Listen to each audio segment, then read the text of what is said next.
JEE main ఫలితాల్లో ముగ్గురు తెలంగాణ విద్యార్థులతో 100% తో తెలంగాణ ఫస్ట్ నారాయణదే.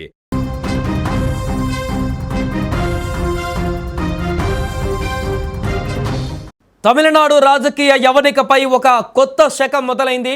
కోలీవుడ్ బాక్స్ ఆఫీసును శాసించిన దళపతి విజయ్ ఇప్పుడు అసెంబ్లీలో అడుగుపెట్టి ముఖ్యమంత్రిగా తన ప్రస్థానాన్ని ప్రారంభించారు.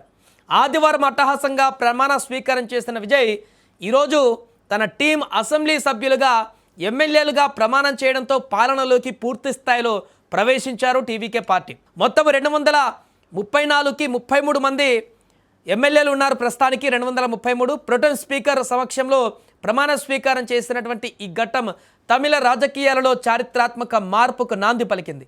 మరోవైపు ప్రధాన ప్రతిపక్షంగా డిఎంకే తన బాధ్యతలను స్వీకరించింది. ఉదయనిధి స్టాలిన్ ప్రతిపక్ష నేతగా ఎంపికవడంతో అసెంబ్లీలో యువ రక్తం మధ్య హోరాహోరీ పోరు తప్పదని స్పష్టమవుతుంది. రేపు స్పీకర్ డిప్యూటీ స్పీకర్ ఎన్నిక జరగనుండగా అసలు సిసలైన అగ్ని పరీక్ష ఈ నెల 13వ తేదీన ఎదురు కానుంది. ఎందుకంటే టీవీకే నేతృత్వంలోని సంకీర్ణ ప్రభుత్వం ఈ నెల 13న అసెంబ్లీలో బల నిరూపణ చేసుకోవాల్సి ఉంది. ప్రభుత్వాన్ని ఏర్పాటు చేశారు, ముఖ్యమంత్రిగా ప్రమాణం చేశారు, కేబినెట్ మంత్రులుగా కూడా కొంతమంది ప్రమాణం చేశారు, ఎమ్మెల్యేలు అంతా అయిపోయింది. కానీ ఇప్పుడు గవర్నర్ ఇచ్చినటువంటి గడువు మేరకు వారి యొక్క బలాన్ని నిరూపించుకొని పూర్తి స్థాయిలో తమ ప్రభుత్వం ఏర్పడిందని చూపించుకోవాల్సిన పరిస్థితి. అన్నీ సవ్యంగా సాగితే 17వ తేదీన అసెంబ్లీ తొలి సమావేశాలు కూడా నిర్వహిస్తారు. కానీ ప్రస్తుత రాజకీయ వర్గాలలో నెలకొన్నటువంటి ఉత్కంఠ అంతా కూడా ఆ బల పరీక్ష గురించే. ఒకవేళ సంకీర్ణ ప్రభుత్వంలో ఏ చిన్న పొరపాటైనా జరిగినా లేదా భాగస్వామ్య పక్షాలలో ఏవైనా చీలికలు వచ్చినా విజయ్ కుర్చీకి ప్రమాదం పొంచి ఉంది. ఎందుకంటే ఆల్రెడీ నిన్న ప్రమాణ స్వీకారం రోజే వామపక్షాలు ఆగ్రహించాయి. వీసీకే పార్టీ కూడా తీవ్ర ఆగ్రహానికి గురైంది. అక్కడ రాష్ట్ర గీతాన్ని కార్యక్రమం చివరిలో పెట్టారని చెప్పేసి అంతకుముందు కూడా స్టాలిన్ చెప్పారు కాబట్టి మీ మద్దతు ఇస్తామంటూ ఇంకొక పార్టీ చెప్పడం జరిగింది. ఇలా డిఫరెంట్ మాటలు వస్తున్న సందర్భంలో మద్దతు ఇచ్చిన పార్టీల నుంచి బల ప్రయోగం, బల నిరూపణ రోజము వీరేమన్నా హ్యాండ్ ఇస్తారా అనేటువంటి సంకేతాలు ఇప్పుడు కనిపిస్తున్నాయి. ఒకవేళ 13న మ్యాజిక్ ఫిగర్ను విజయ్ నిరూపించుకోకపోతే తమిళనాడు రాజకీయాలలో పెను విధ్వంసం తప్పదు. సంకీర్ణ ప్రభుత్వాలు కుప్పకూలినప్పుడు ఎదురయ్యే అస్థిరత రాష్ట్రాన్ని మళ్ళీ ఎన్నికల వైపు నెట్టే అవకాశం ఉంటుంది. గతంలో 1988లో ఎంజీఆర్ మరణం తర్వాత జానకి రామచంద్రన్ ప్రభుత్వం ఎదుర్కొన్న సంక్షోభం కళ్ళ ముందే కనపడుతుంది వారందరికీ. చాలా సందర్భాలలో రాష్ట్రపతి పాలన నీడలో నడిచింది ఇలాంటి ప్రభుత్వాల మధ్య నెలకొన్నటువంటి సంకీర్ణ పరిస్థితుల నేపథ్యంలో. ఆనాడు బల పరీక్ష సమయంలో జరిగిన హింస, అసెంబ్లీలో జరిగిన గొడవలు తమిళనాడు చరిత్రలో ఒక మాయని మచ్చగా మిగిలిపోయింది. ఆ రోజు బల పరీక్షలో విఫలమైతే ప్రభుత్వం రద్దు కావడం, గవర్నర్ పాలన విధించడం వంటి తీవ్ర పరిణామాలు కూడా చోటు చేసుకోవచ్చు. ఏమాత్రం తేడా కొట్టినా విజయ్ రాజకీయ భవిష్యత్తు ఇప్పుడు ప్రశ్నార్థకరంగా మారే ప్రమాదం ఉంది. ప్రస్తుత రాజకీయ సమీకరణాలను గమనిస్తే విజయ్ తీసుకున్నటువంటి పొత్తు నిర్ణయం ఎంతో పరిణితితో కూడుకున్నదిగా కనిపిస్తోంది.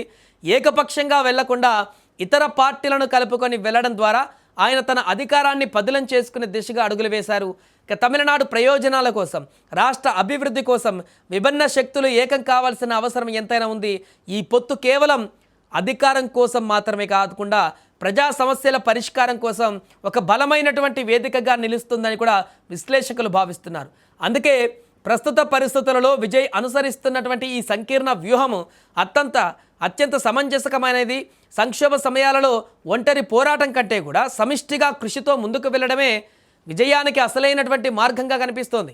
13న జరగబోయేటువంటి బల పరీక్షలో విజయం సాధిస్తాడని, తమిళనాడులో సుస్థిరమైనటువంటి పాలన కొనసాగుతుందని ప్రజలు ఆశిస్తున్నారు. టీవీకే కార్యకర్తల అభిమానులు కూడా అదే ఆశిస్తున్నారు. కానీ ఎక్కడో చిన్న సందేహం, గత 6 రోజుల్లో జరిగినటువంటి పరిణామాలు, ఫలితాలు వచ్చినటువంటి 4 తర్వాత నుంచి 10వ తారీఖు వరకు జరిగినటువంటి పరిణామాలు, వివిధ రాజకీయ పార్టీల నుంచి ఎదురవుతున్నటువంటి ఆ యొక్క విమర్శలు, మాటలు, ఇవన్నీ చూస్తే అక్కడ పరిస్థితులు ఏ క్షణమైనా కూడా మారేటువంటి అవకాశం ఉందనేది చాలా స్పష్టంగా కనిపిస్తుంది. అందుకే మ్యాజిక్ ఫిగర్ని దాటడంలో విజయ్ ఇప్పుడు గండం గట్టెక్తాడా 13వ తారీఖు, లేదా ఇంకేమైనా డిఫరెంట్ వాతావరణం ఏర్పడి ప్రభుత్వం కూలిపోయేటువంటి ప్రమాదం ఏమైనా ఉందా? ఈ అంశాలే చర్చనీయాంశంగా మారే తమిళనాడులో సంకీర్ణ ప్రభుత్వంలో భారీ మెజారిటీ లేదు కాబట్టి, అది కూడా ఇప్పుడు ఇస్తున్నటువంటి మద్దతుతో కలిపి 120 మంది ఎమ్మెల్యేలు మాత్రమే ఉన్నారు కాబట్టి వీటిని ఈ యొక్క ఎమ్మెల్యేల బలాన్ని ఎంతకాలం వరకు నిలుపుకోగలరు?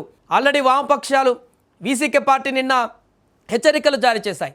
తమిళనాడు రాష్ట్ర గీతానికి అవహేళన జరిగిందంటూ, ఇలాంటి పరిణామాలను సహించేది లేదంటూ మంత్రికి ఘాటైనటువంటి సమాధానం కూడా చెప్పడం జరిగింది. దానికి మంత్రి కూడా బదులు ఇవ్వడం జరిగింది. సో ఇలాంటి భేదాభిప్రాయాలు వస్తుంటాయి కాబట్టి వాటినన్నింటినీ ఎలా సార్ట్అవుట్ చేస్తూ వారిని తమ మద్దతుని పూర్తి స్థాయిలో కూడగట్టుకుంటారు అనేది ఇక్కడ ప్రశ్నగా మారింది. చూద్దాం మరి భవిష్యత్తులో ఈ సంకీర్ణ ప్రభుత్వాన్ని ఏ రకంగా ముందుకు తీసుకువెళ్తారు విజయ్ అనేటువంటి విషయానికంటే ముందు ఈ 13వ తారీఖు బల నిరూపణలో ఏమైనా ట్విస్టులు నెలకొంటాయా, లేకుంటే మద్దతు ఇచ్చినటువంటి పార్టీలు యాజ్ ఇట్ ఈజ్గా విజయ్కి మద్దతు తెలిపి ప్రభుత్వాన్ని కొనసాగించేలా సపోర్ట్ చేస్తాయి అనేది చూడాలి.